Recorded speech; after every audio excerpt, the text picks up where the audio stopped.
Hello AS, welcome to session 2 of your experiments. This is the second flipped learning and hopefully this one's a little bit more easygoing. There's not quite so much new terminology to learn or anything like that. Okay, so experimental methods. There are 4 types of experimental methods, and the word methods is really important here. You'll see why later on, because in the future we talk about experimental design. You must remember experimental methods mean lab, field, natural and quasi, and they have one thing all have one thing in common, and that is that they all have an IV and a DV. No other method has an IV and a DV. If you're talking about IVs and DVs, it must be lab, field, natural or quasi. If you're talking about anything else, then it must be different. It can't be an experimental method, it must be something else. However, you have some distinct differences. You need to be able to identify them. So the question could be, is this a lab, field, natural or quasi? And you have to read the study and decide. It could be describe a natural, field, quasi, whatever, describe them. It could be evaluate. It's absolutely key that you are aware of these terms. A few words before we can start, just to refresh your memory: random allocation, participant variables, domain characteristics, longitudinal study. Hopefully you're all familiar with these from the last session, but random allocation is where you randomly allocate participants to 2 conditions. So for example, we've got names in a hat or a random name generator on the computer, and half of all of the sample go to one condition and half of the sample are randomly allocated to the other condition. Investigators have no control over this. It can be done at random. You just put all of the names in a hat, or you put A's and B's and you get participants to draw them out. Okay, so it's completely at random.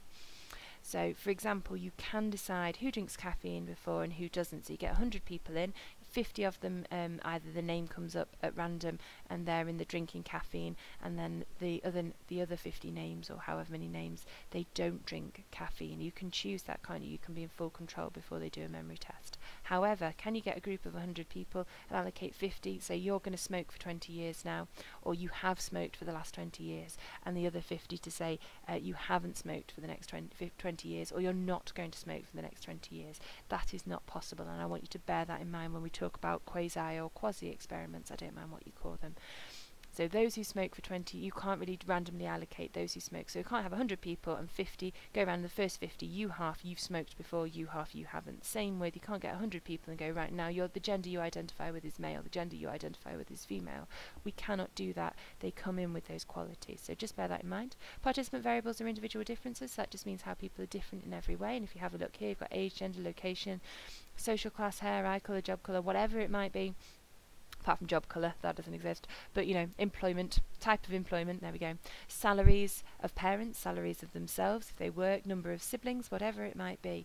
So another example would be of a participant variable. It's a characteristic that they have themselves. So anorexia nervosa would be one. Example here with football and spatial ability. I think the idea of what I was going to discuss here was that people, I think we've discussed this one before, don't worry too much about either of those, but the key thing is participant variables, individual differences. They are qualities participants bring with them. Demand characteristics, so it's when people work out the aim of the study and change their behaviour. And of course you already know there's good participant and the screw you effect. So if it's good participants, so they think to the investigator, right, I'm going to try really, really hard and find what they want to find. So, alright, they want me to do better in this memory condition, I will try and do my best, whereas on the other one I won't try as hard. And then of course the screw you effect is for people who think, oh, that's what you want me to do, is it? You want me to be better here? Right, well, I'll show you that is not happening. Then we have longitudinal studies, so those studies that take place over a very long period of time. Rather than looking, we have cross-sectional studies where we look at, say, a 20-year-old, a 30-year-old, a 40-year-old, a 50-year-old. But the other way we can do it is have a longitudinal study, so we look at the same person at 20, the same person at 30, the same person at 40. So cross-sectional is a cross-section of chunks of people at one go. Longitudinal is one person over one whole stretch of time. And then experimental and control group. So an experimental group is the group actually something happens to, so they have the caffeine, and the control group is somebody who doesn't have the caffeine, or whatever it might be. So the experimental group something happens to, the control group nothing happens to. And you've got your little mouse here, it says, I don't know if you can read it, well I guess we're in the control group. This mouse here, they look very relaxed, very happy, and this one looks a little bit jittery and unhappy. So it's obviously in the experimental because they've given it drugs or sugar or whatever it might be, and the other mice are absolutely fine. Right, bear those in mind. They will all come up, or almost all of them will come up. You've got a lab experiment, always has an IV and a DV.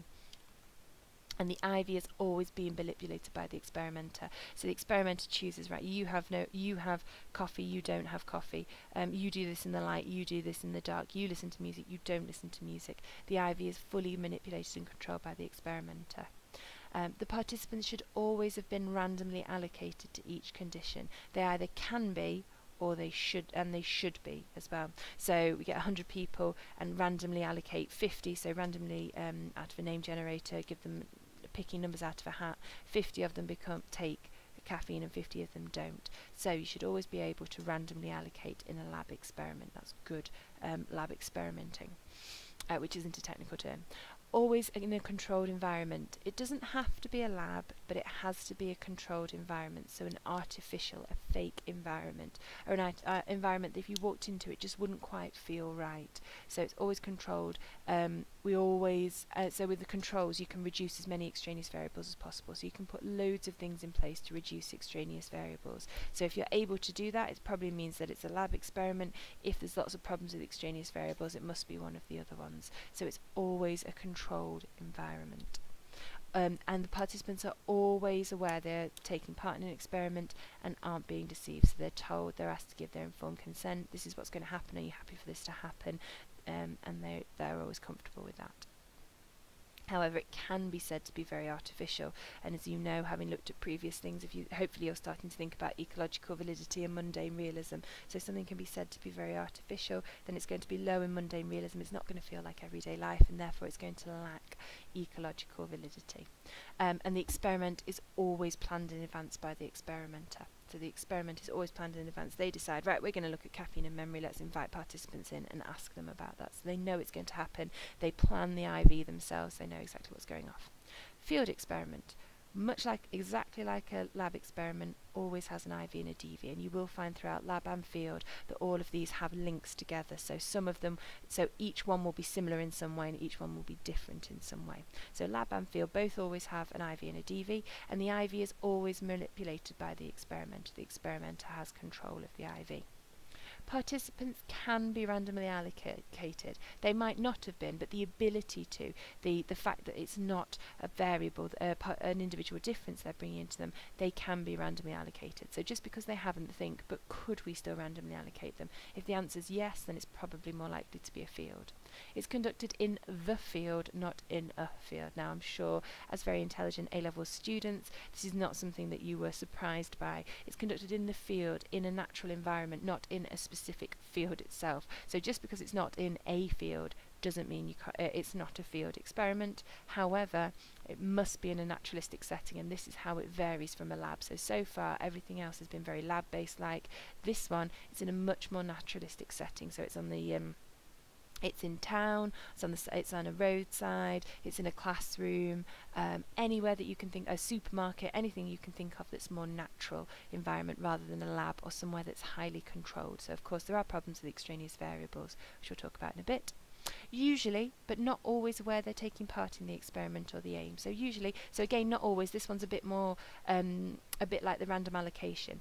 So sometimes they do and sometimes they don't, but usually they are aware they're taking part. But if you can tick all the other boxes and that's the only one you're not sure of, it's probably still a field. And the experiment is planned in advance by the experimenter. Yes, we are going to look at, so if any of you looked at GCSE Bickman, for example, so yes, we're going to look at obedience and the effect of uniform on obedience, and we're going to do that on this date. So it's planned. They've organised it. They know what the IV is and they've planned it.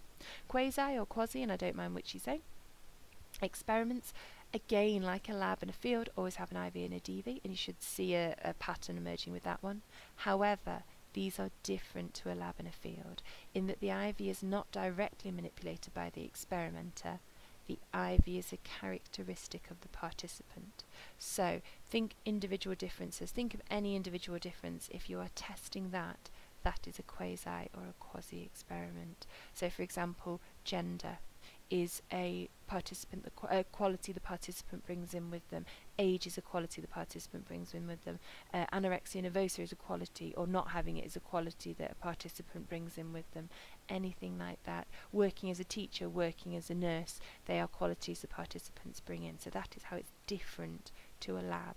It's not directly manipulated by the experimenter, it's pre-existing. And it's not possible to randomly allocate participants. And this is the links to random allocation from before. So I couldn't have 100 people go, right, you're a male, you're female, you're male, you're female. They come in with that quality already. Right, you're left-handed, you're right-handed. That's qualities they bring with them. So it's not possible to randomly allocate the participants, which of course is a problem. And it's conducted in an artificial environment, and the task can also be artificial.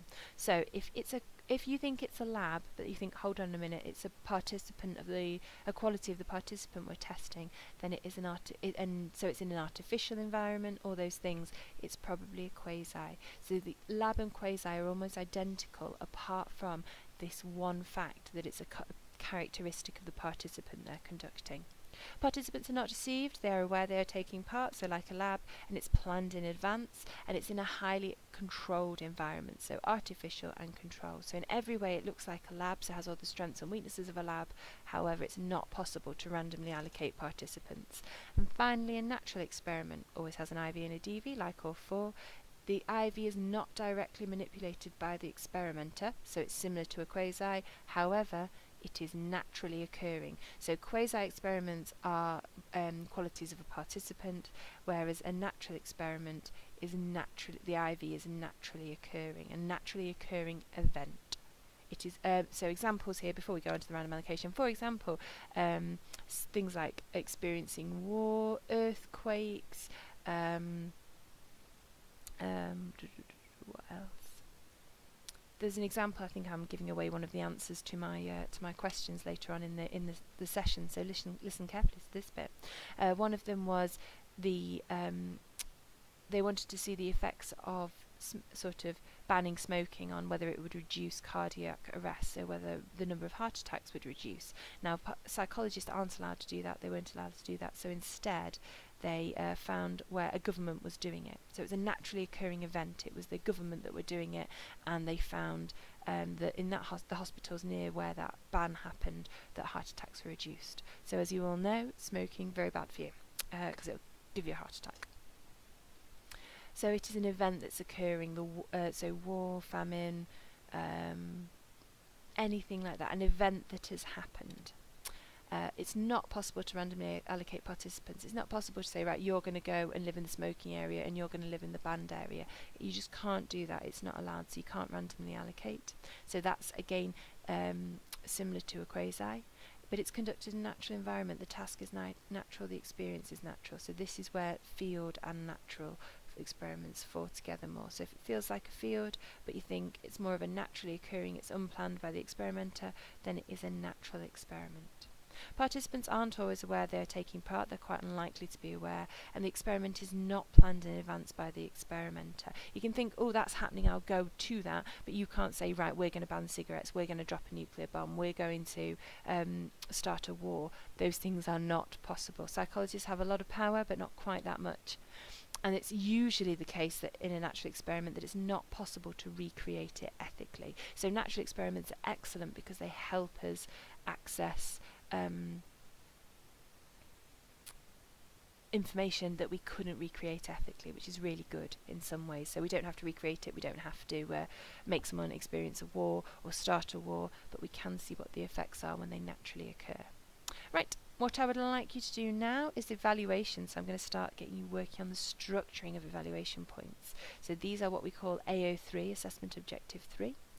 And what I'd like to do is read each one of the bullet points and decide which methods they apply to. So if I were you, I'd write lab in my booklet or somewhere, and then right underneath, do you think it's high in mundane realism or low in mundane realism? High in controls, lacks controls, easy to replicate, difficult to replicate, unethical, cannot be random, unethical or cannot be randomly allocated. So are they good things, or do they apply? Are they strengths or weak? So are they strengths or weaknesses? Do they apply, and are they a strength or a weakness? So I would pick out all the strengths for right lab, pick out all the strengths and put little plus signs and write which one of these terms you think are plus signs that apply to the lab, field, natural and quasi. Then what I would like you to do, and this is an extension, so you do have the option not to do this, I would highly, highly, highly encourage that you do. You're here now, so you may as well get it over with. Once you've identified which evaluation points go with which methods, identify whether they're strengths or weaknesses, so you've already done that. And then finally, I'd like you to tell me why they're a strength or a weakness. Okay, so you'd say that I'll give you a bit of a clue here, strength of a field is that they are high in mundane realism. This is a strength because, and then think carefully about validity, reliability. They're usually the two things that it's positive that strengths and weaknesses hinge on. They're good or bad for that reason. That will make your life so much easier in session 3 because we're going to go into evaluations. So you don't have to do the why, but you do have to identify which bits go with which points go with which ones. So write lab, put a plus sign, find all the strengths, they're the strengths of labs, go put a minus, write all the weaknesses of labs, and then think about why they are strengths or why they are weaknesses. Do the same with natural field and quasi or quasi. Okay, well done, thank you very much.